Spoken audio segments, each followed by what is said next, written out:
एक गांव जिसका नाम कोलागढ़ है, उसी गांव के पास वाले जंगल में एक व्यक्ति अपने काम से घर की तरफ वापस आ रहा था। अचानक वो तेज तेज रोने लगा और कहने लगा कि नहीं, तुम जिंदा हो या मर गई। पहले उस गांव में कोई भी भूत प्रेत की बातों पर विश्वास नहीं करता था, पर उस दिन के बाद धीरे धीरे गांव वालों के मन में आत्माओं को लेकर डर सा बैठ गया। कोलागढ़ गांव में कुछ ऐसा हुआ था कि उस गांव में एक औरत थी जिसका दिमाग कुछ ठीक नहीं था। उसका पति भी एक घटना में मर गया था। तब से वह कुछ अजीब सी हो गई थी। कुछ गांव वाले उसे पागल भी कहते थे। एक बार की बात है, जब रात को गांव का एक आदमी जिसका नाम बद्री था, वह शहर की ओर कुछ जरूरी काम से निकल पड़ा। गांव से आने जाने का एक ही रास्ता था।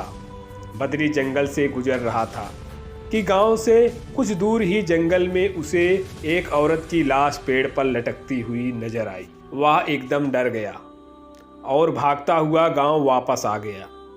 कुछ लोगों ने बद्री को इस तरह से भागते देख कहा, क्या हुआ बद्री, तुम तो अभी शहर के लिए निकले थे और तुम भागते हुए वापस क्यों आ गए?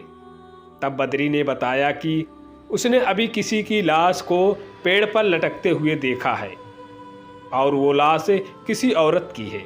देखते देखते सारा गांव इकट्ठा हो गया कि क्या हो गया, कहाँ है लाश, चलो चलकर देखते हैं।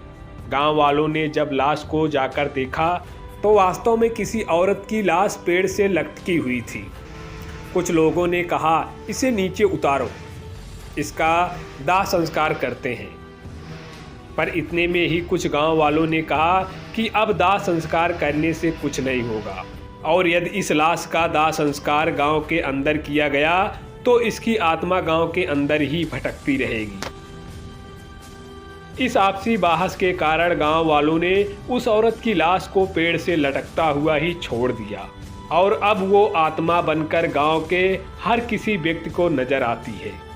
गांव वाले अब उस औरत के लाश का दाह संस्कार भी नहीं कर सकते, क्योंकि आत्माओं का कभी भी दाह संस्कार नहीं होता है।